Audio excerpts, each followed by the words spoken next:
All right, I've got a list of things that are kind of gay. We got umbrellas, lollipops, being cozy, laughing too hard, getting a ticket, ice cream, eating slowly, plugging your nose, jumping in a pool, fingernail trimmers, sunscreen, skin care, eating candy, trampolines, baths, wearing gloves when it's cold, being cold, complaining, aprons, holding in a sneeze but letting a squeak out, protesting, having a spotless house, saying, oh my gosh, themed socks, mocktails, reading, dreaming, feeling things, water shoes, not liking sports, being under 150 pounds, saying yum, looking for parking, getting cut off, dropping something, picking it up, scooters, asking for help in a store, parentheses, just leave, tea, chewing gum, grocery shopping, dessert, blowing your nose, tying your shoe, driving with two hands on the steering wheel, eating stuff with cream filling, pushing a pole door, and vice versa, waving, chocolate-covered fruits, hydroplaning, naps, being deceived or tricked, getting surprised, holding balloons, blowing out candles, food allergies, trying to get a server's attention and not being heard, using chapstick, whispering, covering a yawn, losing your balance, getting your hat blown off by the wind, being scared, attempting a parallel park and not one-repping it, holding your phone with your face and or shoulder, receiving medical attention, and saying bless you.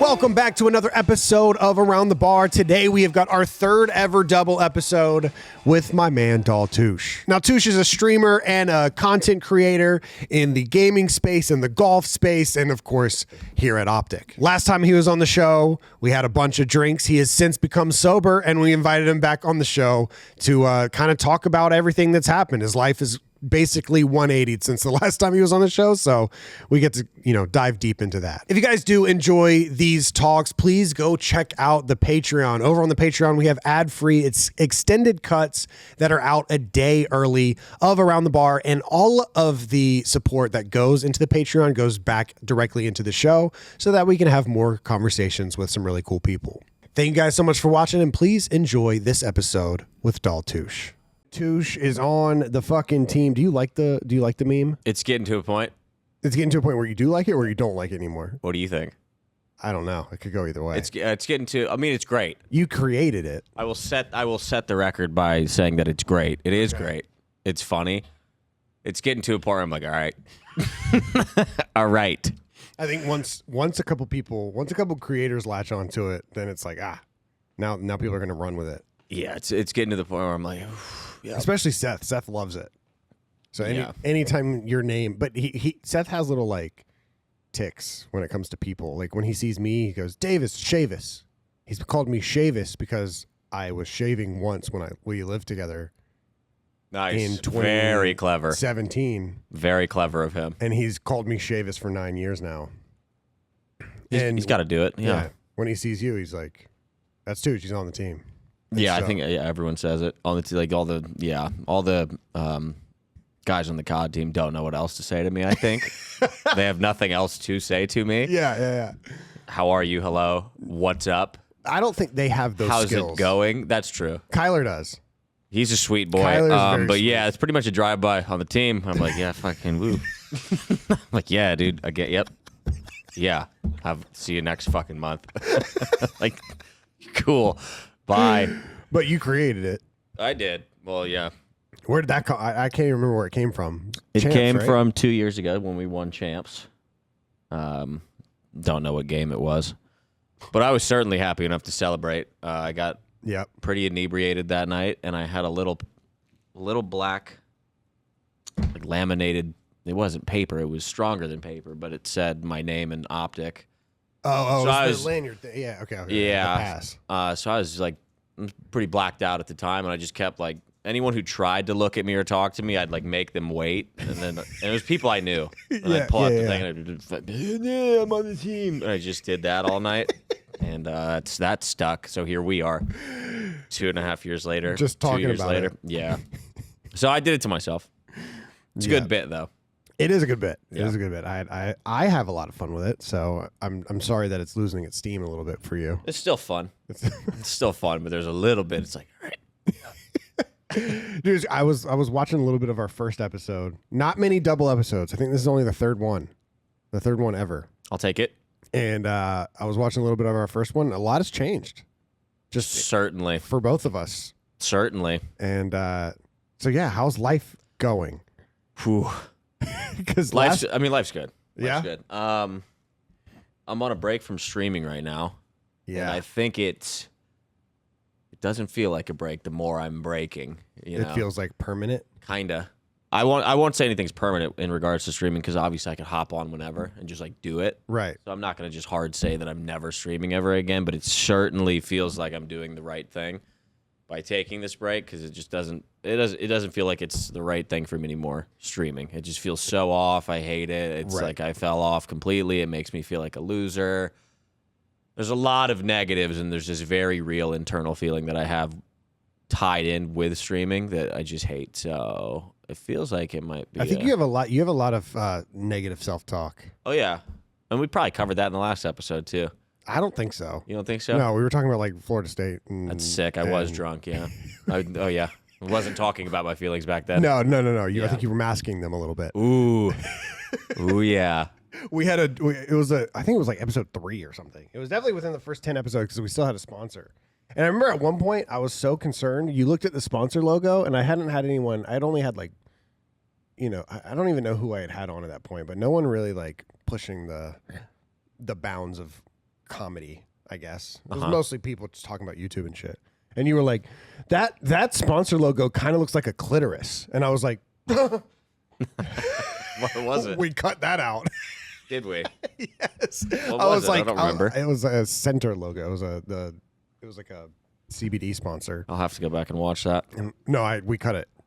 True. We cut it out. True. And I was like, oh no, I don't know what I want to do with this show now. Now it's very, very relaxed. Okay, good. Very relaxed show. Good, and I needed to push that boundary. Yeah, maybe so. Because we've talked about a lot of crazier shit since then. But yeah, it does seem like life is a little crazy. Life is a lot different. A lot can happen in 2 years.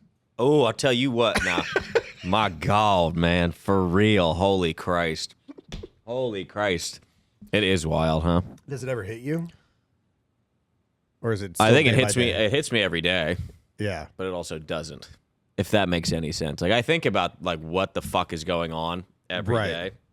Is there a sense of like becoming sober? So those that, if anyone doesn't know, Touche. We're probably going to be talking about this all episode. Yes. Hopefully, at some point we can get to a fun topic. No, but we'll we're gonna get through this. I'm down to this get through. heady, spiritual, deep, fucking change, revolutionary lifestyle, fucking blech. I mean, it's your whole life. I know, and I hate the fact that I'm always talking about it. I do. Believe me, if you're like the 6 guys sitting there, it's like Touche always yapping about this deep shit nowadays. Believe me, I fucking hate it. I hate it. But yeah, you went to fake rehab, and you got over Fake rehab. your a couple different issues, and now you're like over a year sober. Yeah, but over a year, and I haven't had a drink in like nearing 600 days. Nah, 540. Let's say 540. I can pull it up. 540. Pull it up real quick. We can just. Absolutely, yeah. Let's give you a little bit of your gas. 18 months, no alcohol. Fuck yeah. 400 days, no cocaine. No cooking.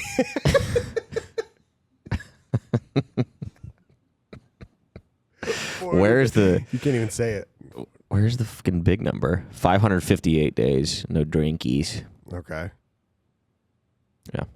Well, hell yeah. 401. Is there a part of that lifestyle, the new lifestyle, where you have to get over the fact that like it's not just like a vacation from it, like where you're like I'm just gonna be sober for a little bit, not gonna have a drink. It's kind of like dieting. Yeah, I mean that was like probably the first 5 months of this. I relapsed a couple times because I didn't really surrender myself. That's a huge piece of it, and here we fucking go. Like you're like I was new in it, and I was like, I'm just gonna do this.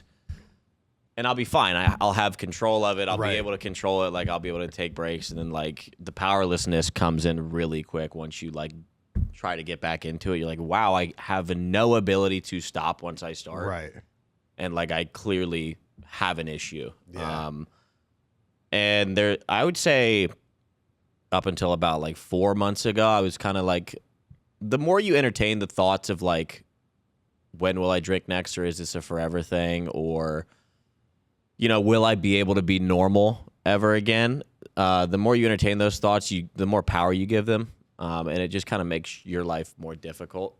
Yeah. Kind of being in that in between of like, where Right. am I? What am I doing? I can confidently say now that like, knowing that I should never drink or do drugs again is significantly easier than being in that in between zone. So like, I'm happy to say that like, no, I don't want to drink again or use drugs because I know it's not good for me. Right.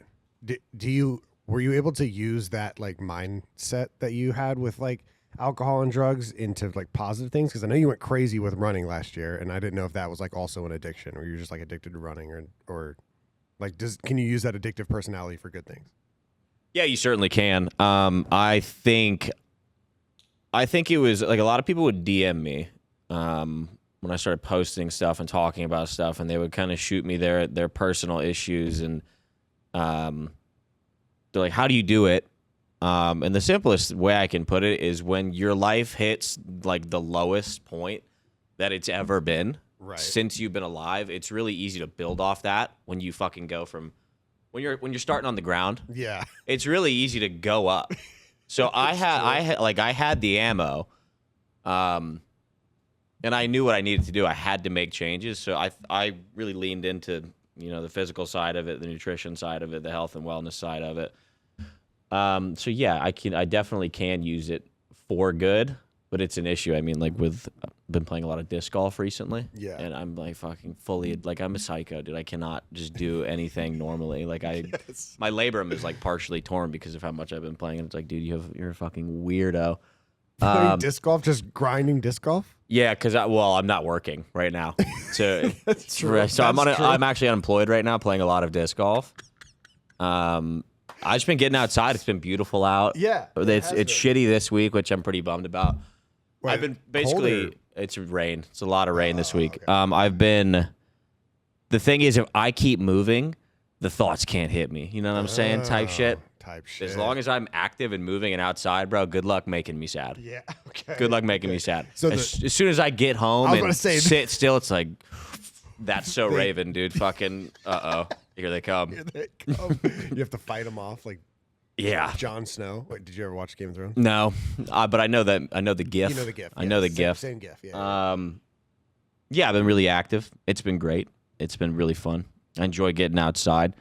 That's another thing, man. I've been struggling to find things that make me happy in sobriety. Disc golf. Disc golf has been like great. A brick. yeah.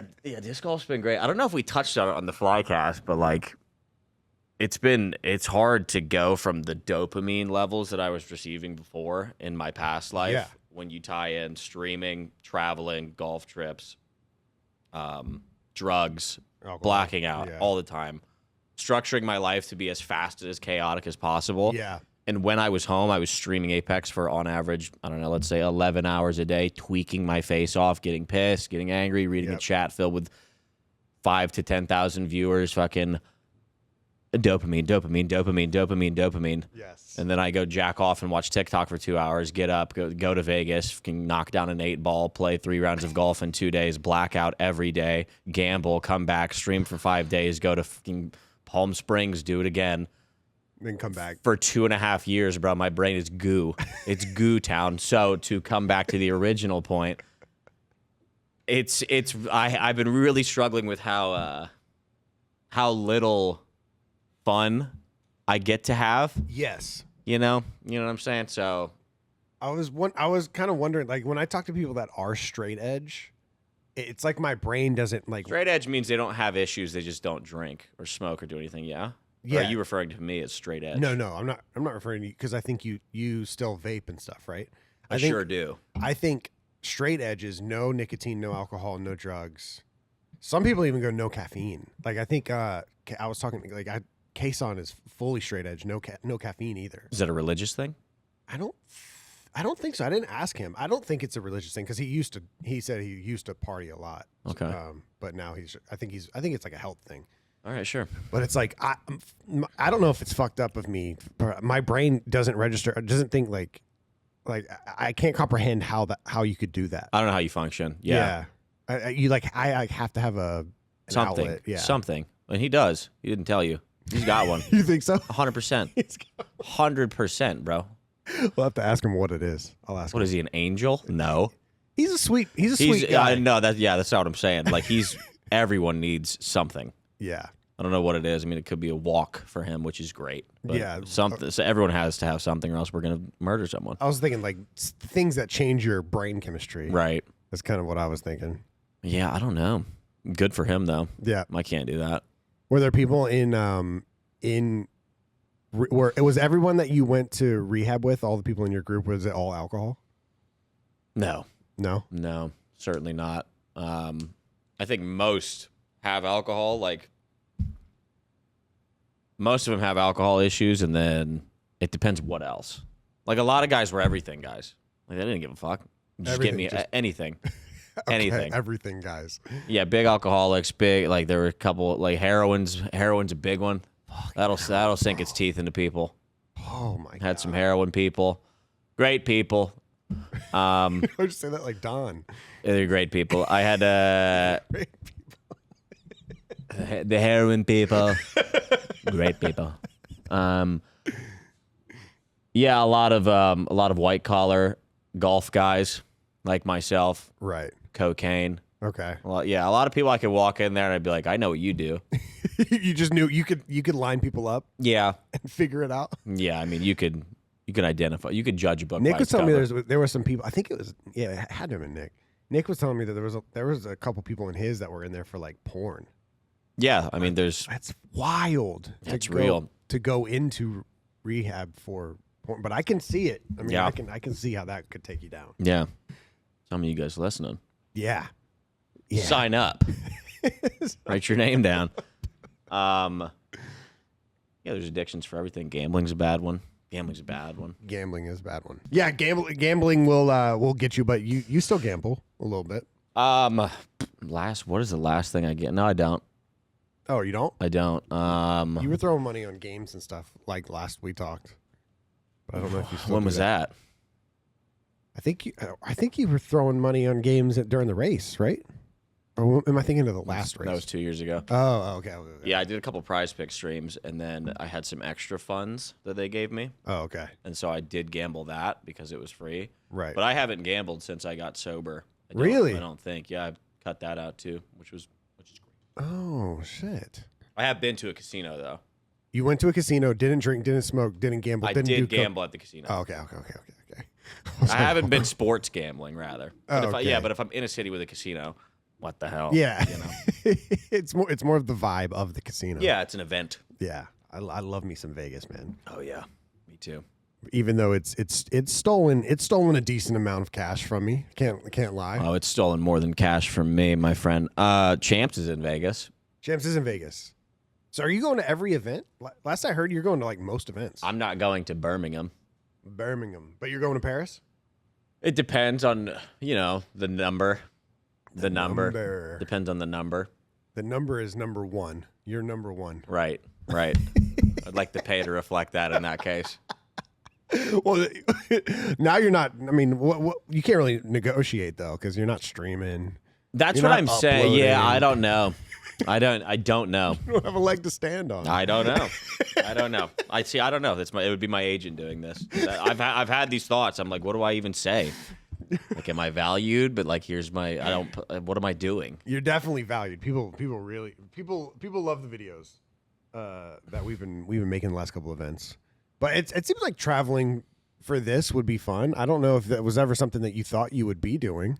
Like Paris. What? Like Paris? Like traveling with the team. Yeah, I mean, it is fun. Well, we did the one here. Yeah. I'll say I had a great time here. Yeah, that was a lot of fun. It was a good time. Yeah, Paris would be sick. I would love to. I think it's a sick gig. I do have to get paid though. That is, It's a balance. It's a balance. I guess that would make sense. Yeah. Yeah. It You're is not a going out balance. as Like good I'm as- very grateful to be one are. included, and to be like involved in content and shit like that. However, I do have to get paid. And I make money. Yeah. So you're on the team, but like you got to be paid to be on the team. That's right, you know? That's right. I mean, I'm literally jobless right now, so kind of.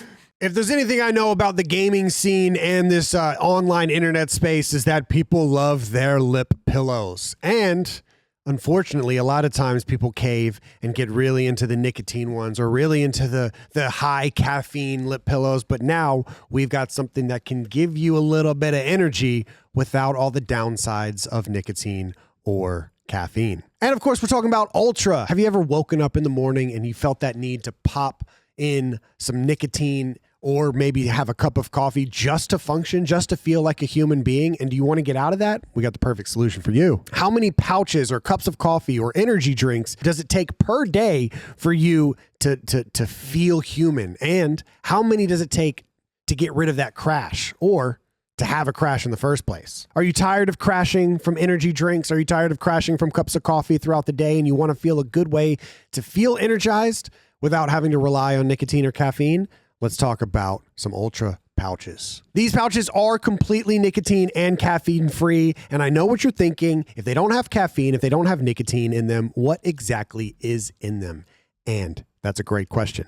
Ultra has partnered with the leading neuroscientists to design these pouches. They have clinically proven nootropics and adaptogens to deliver immediate focus and smooth energy that lasts around 1 to 2 hours. More specifically, they use Infinity PX, which is a cleaner and smoother boost of energy than caffeine is, L-theanine, which is an amino acid promoting calm energy and attentiveness. We've got Alpha GPC, which is a nootropic for enhanced mental processing, and vitamins B6 and B12 for balanced energy and mood. If you want something that's clean, but also makes you feel attentive and energetic and focused throughout the day, definitely go get yourself a can of these Ultra pouches. 90% of users see significant improvements in their overall focus levels, calm, steady, flow state focused, enhanced memory, smooth energy, mood balance, all with zero nicotine and zero caffeine. Ultra is the ultimate guilt-free pouch, delivering instant focus and mental clarity without the nicotine or caffeine. New customers can use code ATB to get 15% off at takeultra.com. That's takeultra.com for 15% off when you use code ATB. After your purchase, they will ask you where you heard about them, and please support our show and tell them that Around the Bar sent you. Go check it out. Ultra pouches. So how much does the joblessness is there? When you said once you get home, the thoughts come back. I had a couple bad days. But I aired it out to my GF. And I talked to my therapist about it. What do you mean bad days and you aired it out? I had just a couple days where like the thoughts were dark and loomy and heavy because I was like, it's essentially like nice. I'm kind of giving up everything I worked for the past 8 years. I'm letting that go. That's heavy. That is heavy. It's heavy as fuck. And it's like, have I failed? Mm-hmm. You know, I started really falling off like when I got sober. Like I hate sobriety. I'm resenting sobriety because of that. And that's bad. You don't want to start going down that road because then you're like, I should start doing drugs. And they'll all love me. They'll all come back. They'll all start watching me again. Yeah. You just tweet out tomorrow like Apex watch party. Yeah, with a picture of a fucking 24 pack. And the thing is, if I did that, it'd be like 1.6K. And it's just like, oh no. Oh no, it's not what I thought. So yeah, like big thoughts that are kind of hard to process. They're just frightening thoughts, but regardless, I do feel like I'm doing the right thing. Like I've gotten past those thoughts. I know I'm doing the right thing because I can feel it, which is some weird heady shit to say. I can feel it. I'm there with you. Within my heart that I'm doing the right thing. I gotta let go of streaming to have the possibility of other things finding their way to me. And I truly believe that because the past 7 years, I put myself in this tiny little box of you can only stream Apex and that's all you're good at and that's all you can do. Yeah. Is Apex streaming, drugs and alcohol and you know, people watching you because you're like this eccentric thing. Yeah. And that's not necessarily who you were. Right. Yeah, that's another big thing with streaming is like, man, it would make my stomach turn being sober and like knowing people are watching me, and then I'm trying to be funny, but like I'm telling myself I'm trying to be funny, so it's so weird, and I'm like, oh my god, and then I make a joke and I look at chat and like 2 people laugh, and I'm like, that's not enough people. And it's like, what is this job, bro? Like, what is this fucking job? Like, it's so weird. It's so weird to try to be entertaining live and get feedback, and then it just fucks with your head. Yes, no, it definitely does. Everything's a number and better. I forgot who the creator was, but somebody came out and said bigger number, better person. It was Ludwig. Oh, Ludwig's thing is bigger number, better person, which is obviously a joke. Yeah, but like that's how it feels. That is how it feels. Like on days. Yeah. I think like last month or 2 months ago, I was like the best around the bar I've ever been, and I'm like, oh my god, I'm doing it. Like things are perfect. And then you look at other shit, and things start tapering off, and then the numbers start going down a little bit. And you're like, wait, I'm a bad person now. Like I'm not good. Yeah, I'm not good at anything that I do. Yeah, unfortunately, my identity and self-worth has been entirely tied to how I've done at work this entire time. Right. And that's not how it should be, but man, it is hard to separate the two. Yeah. Because you have basically a direct number staring you in the face, telling you how good you're doing. Yep. At all times when you're streaming. Yes. And for, I'd say, 85% of my streaming career was good. Yeah. Yeah. That 15% hurts. It hurts so much that I'm quitting. I was about to say, it hurts enough to you're just like, I'm just not going to do it. I'm doing the same fucking thing. I mean, yeah. Dude, it's also like embarrassing. I think it's embarrassing to fucking like, I know I'm not like an individual outlier that's like fallen off. Like everyone is struggling on Twitch. Oh, yeah. Unless you're 6 people and we know who they are. Yeah, we do. But like, it's to the point where it's like, this is kind of sad. Yeah. Like no one's in here. It's not that fun. No, I don't like games anymore. I haven't played a game in a while where I'm genuinely loving this. Yeah. It's just kind of like, ugh. Yeah. I think I told you this last time, but my fiance and I watched you play Marvel Rivals when it first came out. We didn't know anything about the game, and you seemed addicted to that. And you were sober at the time, and I was like, "Oh, he's good. He's good. He loves games again." Mm-hmm. But you were. I think I did have fun with that for a couple weeks. It'll go so quick. Yeah. It'll go so. You forgot you even played it. Yeah, yeah. That was just like if my brain's stimulated, I'm not thinking about all the scary thoughts, so I'm gonna latch onto that as hard as I can because it gives me a break from my own head. So when you said you talked to your therapist and your girlfriend, do they ask you what's next on your mind, or is that a scary thought as well? Yeah. I think everyone's asked me what's next that I've told that you're not streaming anymore. Yeah, and I've just kind of just being honest, like I don't really know. I mean, it's scary, but so many people have been in this spot where they don't know what's next. That's kind of the point. Yeah. And luckily, you told me you were good with at least you told me you were good with your money when it was coming in. So you don't have to worry about that. No, I don't. So shout out to that. I mean, yeah, I fucked up my life at my own hand. But I've been super lucky enough to have made it to where I did, financially, to where I can take these breaks and try to fix myself and pick up the pieces that my old self fucking shattered. So yeah, we're fine on money. We're loaded. No, we're not. I don't know if I am. You don't check? I do check. We're down in the markets because of the war. War is not very profitable for the common man. No, it's not. No. It's very profitable for some businesses. That's right. Because of the war. Yeah, I check a lot. So wait, you just went straight into investing? Did you already know about it? No, I got lucky. My stepfather. Okay. He works pretty high up at a pretty reputable bank, and he is an investment manager. So you were like, and to put it into scope, I'm his poorest client. Oh, really? Yeah. Good for you.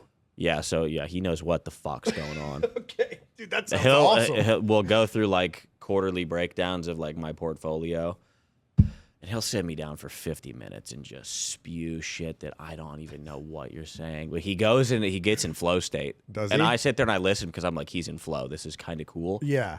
I don't know 90% of the shit he's saying. I really don't. He's pointing pie charts. He's going here. He's drawing graphs. He's doing this. He's talking about the futures. He's fucking dot here, dot there, chart there, numbers here. compared to last year. Bop, bop, bop. And I'm like, this is cool. Holy He's very shit. good at his job. I don't know what sounds he's like talking it. about, but man. It sounds like it. Yeah. It has to be comforting. When I sit down with people that know a lot about money, it's never a good Do you have thing. a financial manager? I do not. See, I was talking to someone about this the other day. It was someone that from like a past interaction who was a kind of influencer and then went to get a real job and is now trying to get their fingers back into this space. And it's like, how many people do you think like us who work in this space are like managing their money properly? And I was like, you know what? I don't know. I would say less than 5%, probably. Really? You think everyone's just winging it? Yes. Everyone. I mean, out of everyone that I know that have made it, I guess, I think like Shotzi and Seth are like probably the best with their money. And everyone else is just like we talk about all the time. Atlas and I will throw events, and you're a great example of this, where it's like people will win the events and they'll win $8,000, and they'll never claim their prize money. That was bad. Yeah, never claim their prize money. That was bad. That's $8,000. I did that.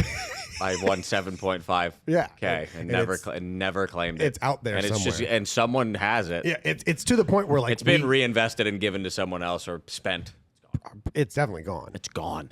But and that was not my event, just so people know. It was entirely my fault. But yeah, it's to a point where we have to put notices on the like payout forms. It's like if you don't fill this out in 90 days, you got 3 months to fill this out. Well, that 3 months is like kind of a poison, you know? If you gave them a week, they'd do it. That 3 months. You have 7 days. You see 90 days, and it's like, yeah. I've got 90 days, 76 fly by. You're not thinking about that anymore, bro. You give it a week. You should give like 48-hour notice. Get on it. I don't think that would be legal, but right. But you get my point. Yes, no. Urgency. That actually makes sense. Yeah, 90 days is poison. Yeah. Because if I saw that, I'd be like, yep, I can tab out. Yeah. Go watch TikTok. I've definitely made enough money in my career where if I had done it properly, and I've got a track record of not doing things properly when it comes to money, but if I had done it properly, I'd probably be in the same situation you are. It's like, oh, fuck yeah, somebody that knows what they're doing has a big lump sum of what I earned, and now there's a little bit of comfort there. I can play disc golf every day. Living the dream, man. Living the dream. All right, so what is it about disc golf? Let's go positive now. Okay. Because it was real golf. Yeah. I'm gonna hit my vape real quick. Yeah. Is that chill? Absolutely. Fuck yeah. Bar show. That game last night was awesome. You touch on that really quick. Yeah. That was so fun. I like, so we just got back from the OpTic night at the Stars game, and I like hockey. My fiance loves hockey and loves baseball. I like soccer and I like football, so there's not a lot of overlap there, but she's been teaching me a little bit. I know a decent amount about baseball and hockey, but teaching me the ways of the Cubs and the ways of the Blackhawks. So I've been like figuring shit out. She's from Chicago? Yeah. Good city. So, but I never like love it.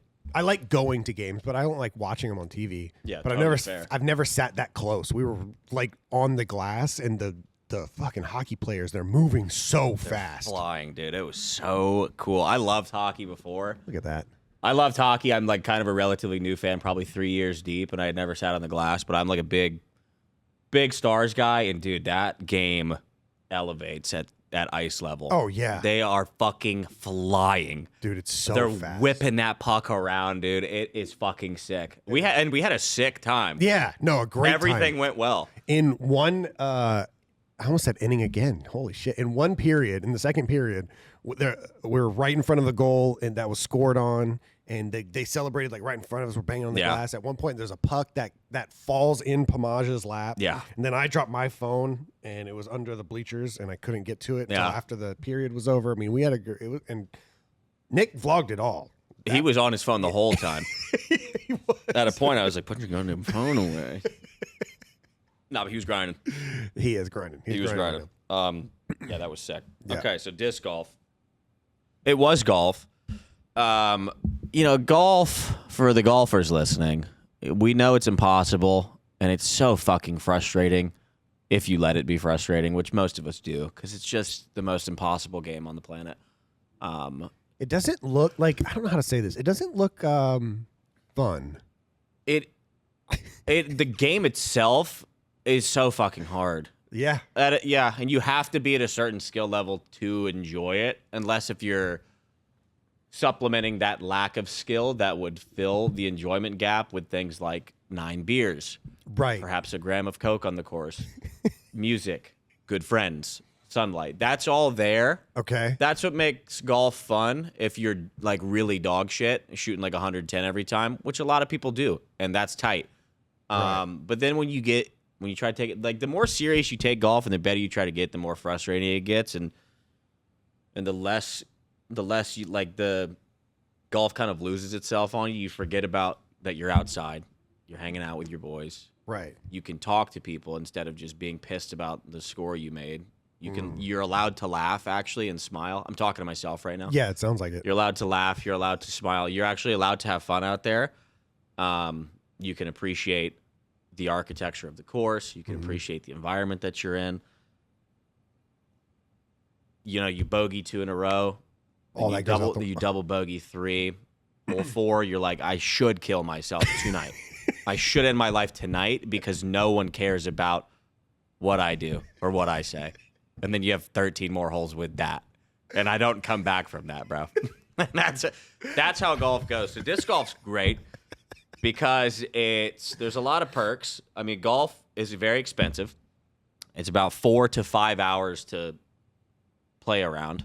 I mean, if you're going to the range, it might be more. Disc golf, you could walk up, and 99.9% of courses are free, just out in a park somewhere. Yeah. So you could just walk up with your little bag, and you're on the course, and it's not nearly as crowded. You can wear whatever you want. It's super chill. You can wear whatever you want. I didn't even think about it. Yeah. There's a dress code for golfing? Yeah. Oh, shit. Especially in nice places, yeah. I didn't know that. You got to go out there in khakis and stuff? Well, it depends. It's gotten more lax over the years as the game has grown. But, yeah, typically tucked in. Collared shirt, no jeans, shit like that. Yeah.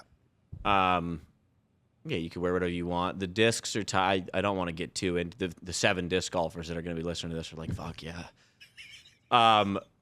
The equipment is way more complex than golf equipment is, if you can even believe it. Yeah, because there's discs that do every single thing. There's overstable and understable, which means it flies a different direction depending on how you throw it. There's drivers, fairway drivers, mid-ranges, putters, and they all have different prints on them, a bunch of different designs. I bought like 50 discs because they're little plastic pieces of art, and they fly different ways. Holy shit.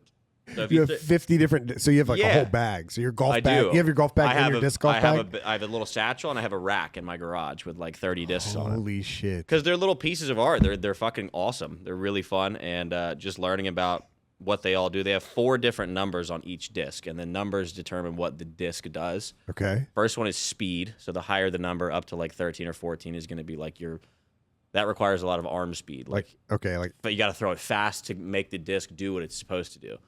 Okay. Which is, I know it's crazy. Speed, glide, turn, and fade. And so these numbers will determine which way the disc typically falls, left or right at the end. Okay. Let me know if this conversation sucks. I didn't know it was this complex. It is. It's really weird. There's different plastics that will kind of determine different spin rates and if it's more overstable or understable. So like all this to say that it's been really fun to lean into and try to learn. Right. I've gotten pretty good at it because I'm relatively athletic. They're like $20 a piece? Yeah, give or take. See, there's on the top left, you see the words. Oh, yeah, speed, glide, turn, and fade. Yeah. That's what you were just saying. So that's going to be a mid-range. The fade is if you're throwing a right-handed backhand. Most discs are going to naturally turn left at the end. What is -1? How do you negative turn one -1? means if you throw it backhand. See if we can. If I throw it a right-hand backhand, right, and it's kind of here's like flat. Yeah. If I throw it slightly like this on release, throw it like this, it'll climb back up to even, kind of go like this a bit, and then the 1.5 kicks in, and then it goes back left. Holy shit. If the turn number was 3 and the fade was 0, I would have to throw it like this, It'll climb up through its flight to even. What the fuck? I did not know It'll keep going straight, and then it'll fall back left. And if it's 3-0, the same thing. If it's the same disc, and I release it on a flat plane, it'll just go like that. Oh my It'll god! Just die right. What the fuck? Yeah, it's Nito, dude. It's Nito Torpedo. It's fucking cool. Shit. If you don't play disc golf, I would highly recommend getting into it because one, it's a great way to just get steps in. I've been ripping steps. I've been outside, dog, and outside is fucking sick.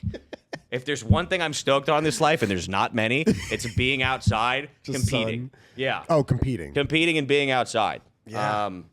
Yeah, disc golf's tight, dude. It's not very expensive to get into. I mean, you can buy as many discs as you want. You only need 4. It's a great way to get outside. It's a great way to see little parks. It's a great way to challenge yourself, learn something new. It takes, if you're by yourself and no one's in front of you, hour and 25, hour 30, you can play twice in the same amount of time it takes to play fucking real golf. It's great. I couldn't recommend anything more to someone that's looking for a possible new hobby. I mean, it sounds fun. It's fun as hell. And who gets okay? Do you whenever disc golf is your new thing? Are you looking up YouTube videos whole feed, bro? My whole YouTube and TikTok is disc golf. I've been getting in touch with I played around with the owner of the disc golf shop in Austin. It's called Another Round. I played around with him. I've been DMing people just and there's a couple fans that are fans of mine that were one guy's a ex high am, so he's competed for a while for 15 years in disc golf. So I've been picking his little brain, asking all these niche questions about discs and plastics and runs and molds and. Are you gonna have you actually competed? I'm going to. Yeah. When's your first one? I haven't signed up yet. I had to get a PDGA number. And then I got to sign up. You're in it. Yeah, I mean, it's fun. I got to sign up for a sanctioned event or a sanctioned league so I can start to build I have no ranking right now. Okay. I'm off the grid. Right. So I've got to get a couple under my belt to see where I should be placed in, what league I should join, placement matches. Yeah. And then I would join a tournament in my proper placing. Okay. You know what I'm saying? Yeah. No, for sure. That's how paintball works too. That's okay. Are you going to be nervous your first event? Probably. Your first one? Yeah. I play best when I'm alone, just kind of in flow state, not thinking. Yeah. It's the same thing with golf. If I know someone's watching me swing a golf club, I just shit my pants. Same thing with disc golf. I would have beat the guy I was playing who's been playing for 30 years. Really? I've only been playing for 2 months. I would have beat him, but I was too nervous on the first couple holes. I just missed a couple putts that I don't typically miss because I was being a nervy Nelly. And then I settled in on hole 5, but at that point I was 2 over. Had to find my way back. We did tie. You tied? We tied. Oh, so you're a little prodigy, you think? I wouldn't. Well, yeah, no. It's the frat boy in you. I'm not gonna ever put prodigy and disc golf in the same sentence. You know? But yeah, as I've stated before, I am pretty athletic, and that's the only thing you'll ever hear me be nice about myself vocally. It's just athletic ability. Yes. Yeah. If you can come up with another compliment that I've said about myself outside of athletics, I'll give you $1,000. Because I haven't. We've got great friends of the show back to support the podcast, and of course, I am talking about Pine Park, where you get all of your cannabis needs. If you're trying to feel good, if you're trying to feel a little faded, if you're trying to relax at night, maybe you want the food to taste a little better, Pine Park is the place to go. There is nowhere else to go.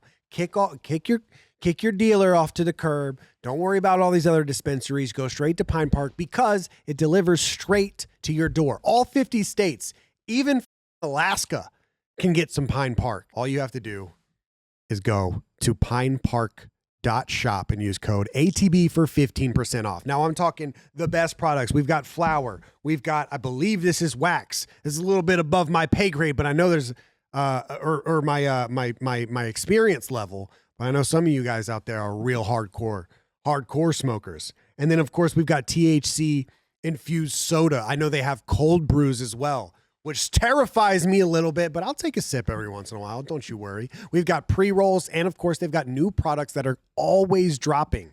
Once a week, new products are dropping. And the thing with Pine Park is they partner with creators. So you've got collaborations with some of your favorite creators, some of your favorite streamers and YouTubers out there. and they do give back to the community. So not only are you getting great products, but you're also supporting a company that supports creators, not some corporate bullshit that's going to try to rip you off at every second they get.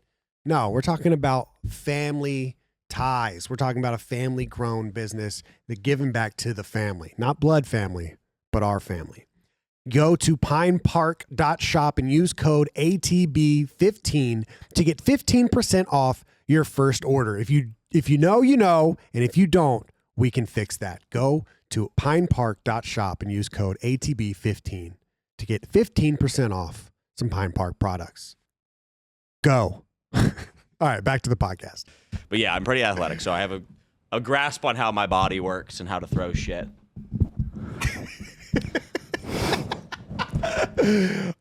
Did you ever, I'm guessing people have told you you're funny your whole life. Yeah. Did you ever want to lean into that? Did you ever think about stand-up? Did you ever think about acting or? Yeah. I'll tell you this. Anytime I've had an idea, the other voice quickly shuts it down. Like so fucking fast, dude. It's like, oh, I should do that. And you probably shouldn't you should kill yourself. Yeah. Probably shouldn't. That's a good idea. No, it's not, dude. Fuck you. Do you think you'd be good at stand-up? I think I have the capability to be good at stand-up. Like, I am funny. Yeah. But I also think it's terrifying. It has to be the scariest art form. Yeah. Like entertainment art form ever. Yeah, I don't think I want to do stand-up. It's pretty spooky. Yeah. No, those guys are like insane. Like I'll have it'll pop up on my TikTok and or whatever, and they'll say it'll be stand-ups, and they're like, yeah, I'm doing an open mic tonight, and I'm doing my set for 4 other comics. I'm like, that's it. Yeah, they're just waiting for their set. It's like, oh, and every comic has done that. Yeah. For years before they make it. Yeah, it's a fucked up grind. Yeah, it's like that. Yeah. The comedy grind on the lower end is like hell. Yeah. Hellish. Yeah. Shout out to. So you actually did think about it though. I've thought about many things. I've thought about many things. I like being funny in my safe little pocket of where I know I can be funny. Right. Which catered perfectly to streaming, I'm assuming. I think, yeah. Yeah. I guess so. How do you is there a way to go back to disc golf? Is there like a Top Golf-esque driving range type practice? Not really. You just got to go out there and play. Yeah, you go to a field. It's pretty sad because I've done it.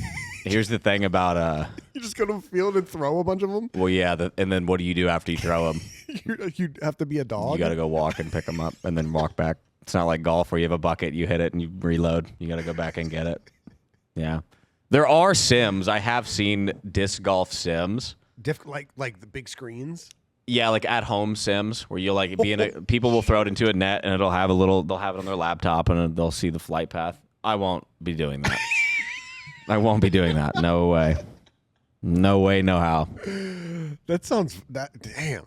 Like, so do people make a living off of disc golf? Yeah, certainly the top dogs. The top dogs make a pretty good amount. Like Paul McBeth is like a 6-time world champion. He probably makes like 1.5 a year, give or take. I think that's a rough number, but I mean he's like one of the best. I would assume. Can we chat GBT it really quick? Yeah, sure. Do that. Go for it. I'm curious. Yeah, I have fast forwarded in my brain about like maybe I can do this for content. So you're still thinking content? Yeah, I've thought about it. Always in the back of your mind. Well, people are telling me like film your rounds. Yeah. Like post disc golf content. Yeah. Like 5 people over 2 months, but they're telling me, man. I would watch some shorts. Yeah, I'll probably post some shorts. Okay, what do the best disc golfers? Why can't I think? What do the best disc golfers make annually? Yeah, annually.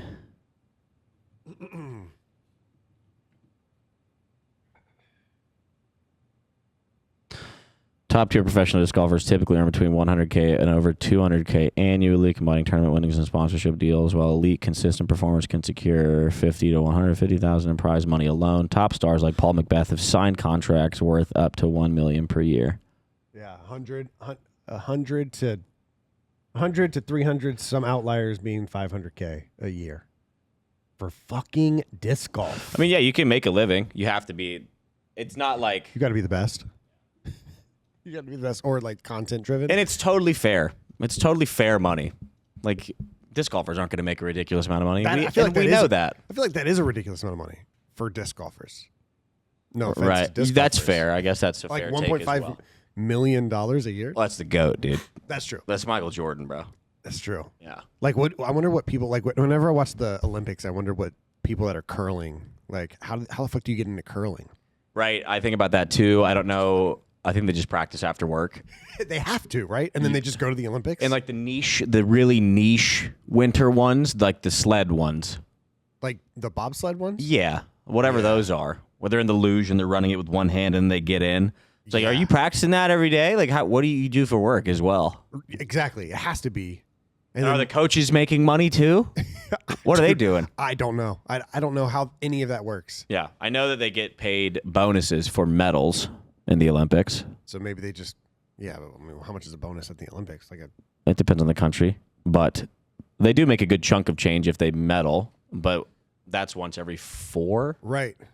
Like That's not going to last. What is like, yeah, exactly. Like what are the people that are competing in these things doing? And then why are they having so much sex? Especially like if you're on the curling team, there's no way you're that fit where you're like, oh, everyone wants to fuck me. Like, let's get rid of all the condoms. People are going to fuck. People are going to fuck, and that's one thing about people. That's what we do, man. That is a motivation for a lot of things. People are going to fuck outside the Olympics and in the Olympics as well. Yeah, but not. That's life, baby. You don't think as much though.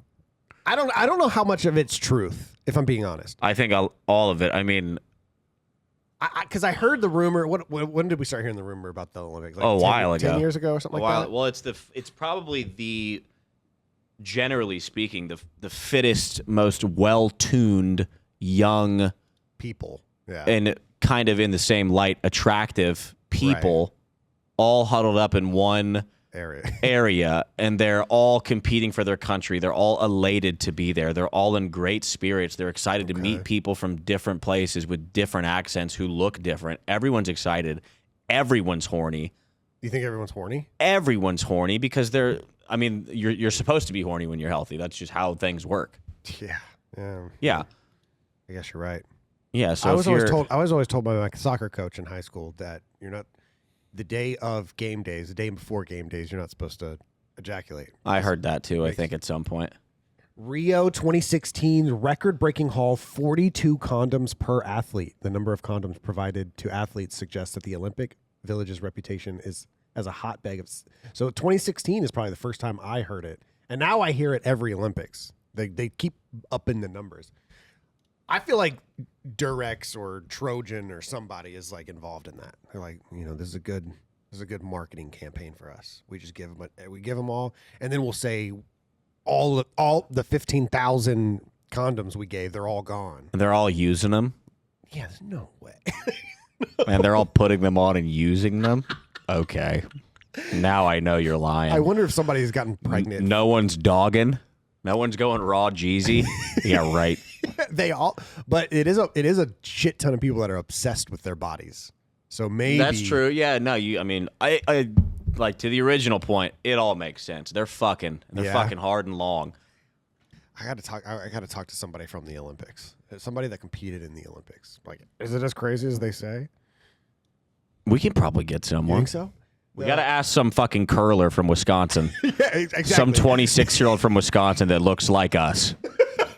Say, hey, bro, were you fucking putting down Norwegian bobsledders, bro? Were you getting it in? 2026 Winter Olympic Village ran out of condoms after 3 days. See, that's the kind of stuff that I'm like, that's a marketing thing. And they didn't stop. Yeah. No, because it's a month-long thing. We're out of condoms. Oh, no. What are we going to do? I guess we'll just cold turkey stop having sex. Yeah, I don't think that works. I don't think that. They continued to bang. I got to wonder if anyone's ever gotten pregnant from that.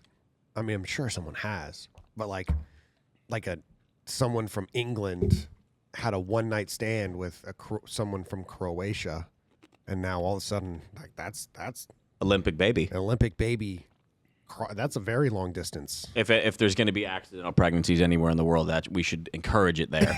That is true. We should encourage it there. Let's further the human race. Let's get rid of the condoms and let's encourage. We should start giving condoms out to everyone else. Right. I think that's. Yeah, we're missing the whole point. Yeah, what are we doing? This is so backwards. Yeah, we should ban condoms to the Olympic Village and have everyone toss loads around and whoever you want. Just make Olympic babies, bro.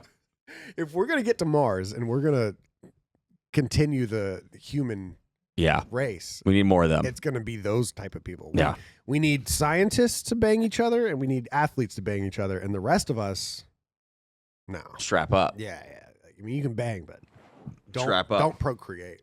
You know, one thing about me is I'm bad at asking questions for someone that, because like I never really had to, you know?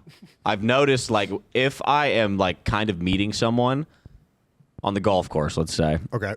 They'll ask me like 8 questions and the best I can do most of the time is mirror the question. Like what about you? Yeah.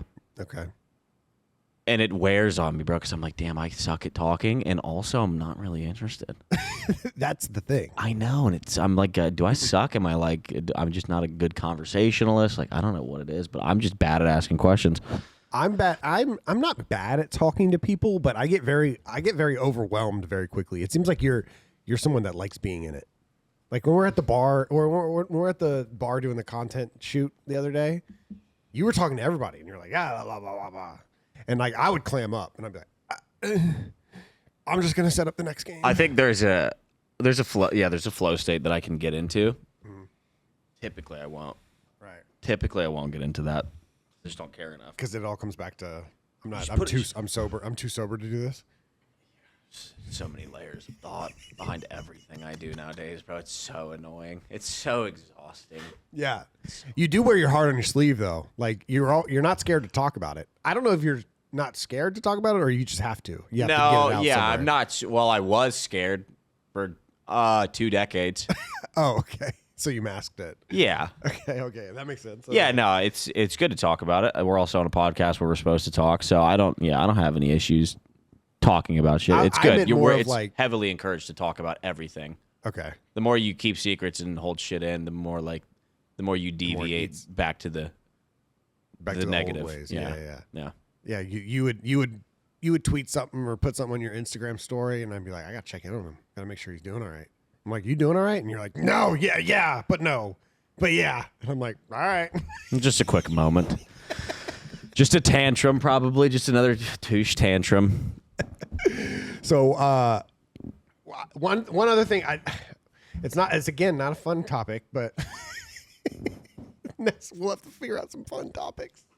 But I wanted to ask you about therapy, because you said you have like 3 therapists. Yeah. How do you get to that point where you need 3? Yeah. Okay. So one therapist is just the therapist that I've had like since the start of this whole recovery journey. So he's been therapist 1A. 1A. So top dog. We've been working in tandem. Okay. Like heavy work for like a year plus. Is this like a whenever you need it type thing? It is now. Okay. Before it was regimented and locked, and I was seeing him 2 times a week for like 6 months. So that was your best friend. Yeah, he's great. Yep. He's great. He's like 55. He's gay. Very, very smart. Very smart guy. Yeah. Yeah, he's great. Second one, new addition. 2 new additions as of recent. Great group. One is a vocational therapist. Vocational therapist. Yeah, so I'm working on that right now because I'm unemployed. Okay. And I've been unhappy with streaming for a while. Yes. And so I've been open about that in therapy sessions and like to my family and everyone. I think if you tune into my stream, you're like, he hates this. He hates it. Yeah, he's not having any fun. So I have a vocational therapist right now, and I'm taking a bunch of personality tests. I took like 8 or 9, and we're kind of just going through the results to try to figure out like, who am I? What makes up my identity? What makes me happy? What am I interested in? Okay. What do I want to do? And trying to figure out what the fuck is next. Okay. In a sense. So that's a vocational therapist. And then I got a couples therapist just to kind of increase communication and like vulnerability, because I think no relationship is perfect, but I think I certainly fucked up the last one. So this time around, I want to do it right. And so I think a couples therapist is a good addition to any relationship, because it just puts you both in an environment where you feel safe to talk about things. Okay. And let's be honest, talking about being vulnerable with your partner is scary. Yeah. And it's hard. Yeah. And it's hard to say things. Yep. It's very spooky. Yeah, I can imagine. Yeah, yeah. No, it is. So it's kind of just like a... Was that nerve-wracking? Because you're relatively... You've been with her for a year? Yeah, about a year. So is it tough to make that call? You're like, we should get a couples therapist? We went for the first time actually like a week ago. Oh, the first time. Oh. Yeah, because it took a while to get, like, we both did an individual session with the lady. Yeah. And that was like a whole like 4-week process, scheduling and shit. We had our first session, and but on the way there, we were both like, ugh. This sucks. Like, what are we doing? And then we got in there and we talked about some shit. Like, nothing's on fire, nothing's going wrong, but it just kind of gave us like, it's like a safe space to, and it's weird because like you don't need it. Right. Yeah. You can both look at each other and be like, why didn't we just talk about this at home? But you just don't. Like, you just don't. Like, it gives you a little push. Okay. To get vulnerable and open and have someone kind of mediate and guide. Yeah. Constructive conversation and like open conversation. Yeah, I could have used couples therapy. I think if I could go back, me, Blake, and George should have probably done couples therapy twice a week. Yeah. For 7 years, I would say. Yeah. I think I heard about there's a couple like podcasts out there. Blake was actually telling me about it. There's like a podcast with two women. They do a podcast like, and they're crushing it. They talk about like true crime stories. But those two women, both straight women with husbands, they go to couples therapy. That's awesome. And like they talk about it. They talk about like how that kept them That's together. Good. And Blake told me about that year 2 of TST, and I was like, yeah, it was a great idea. Good for them. And it never fucking dawned on me. Like, I should have. He offered it? I think he was trying to like really plant a little seed in my head. That would be, I mean, 3 dudes in couples therapy would be fireworks. You think so? Yeah, that'd be awesome. Just because you guys would let it go, bro. You'd be like, finally. And they'd be yelling, and the therapist would probably be like, all right. I wonder if we put an esports team in a couples therapy. I'm sure it's happened. Yeah, probably. Yeah, in the professional realm, for sure. Yeah, even maybe like athletes as well, like full team therapists. 100%. Yeah, 100%. All in the name of trying to be better. You know, so I've got 3 therapists. What? Who am I, bro? What happened? What happened? I miss, you know, the thing about it is the old life, not caring about myself and not really caring about other people and not caring about how I was feeling or what I was thinking, not giving a fuck was so much easier. Yeah, I can imagine. So much easier. Yeah. Granted, I was pretty fucking miserable and sad 97% of the time. Yeah. Unless if I was hammered. Right. Or everything was going perfectly. Mm-hmm. Yeah. Yeah. And no, even then I was still miserable. So do you think your empathy for everyone is higher? Do you care about people more, or is that still just like a personality thing? Yeah, I certainly lack empathy as a baseline. As an individual, yeah. As a baseline, it's something that I struggle with, and I know I do. But yeah. I mean, I try to, like, I'll catch myself like at the airport the other day. I was like, the airport's a good place to judge others and put yourself above others. Above others, yeah. Okay. Because I know what I'm doing in an airport. I've been to many airports. Right. I'm quick. I'm efficient. I'm not in the way. Okay. Other people are the opposite of all of those. Okay. And it's an easy place to judge and be like, oh, you're fat. Oh, yeah, you dumb fat bitch. Look at you getting your shit really slow off the metal detector thing or the belt. Yeah. You're taking forever, you fat bitch. I was literally doing that. I was standing there just judging. And I was like, dude, what are you doing? I was like, they're all just trying to just live their life. Stop. Yeah. Stop. So I like caught myself. I was like, dude, whoa. Stop doing that. You start apologizing to this person in your mind? Yeah, I like took a breath. I was like, whoa, bro. You just being really mean. That was so mean to all those people for no reason. So yeah, I'll catch myself. I think that's healthy. Yeah, There's it is. something No, healthy it's about good. that. It's good.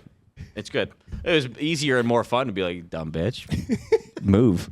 So in your you said it's vocational therapy. Uh-huh. How much progress have you made? What are we thinking?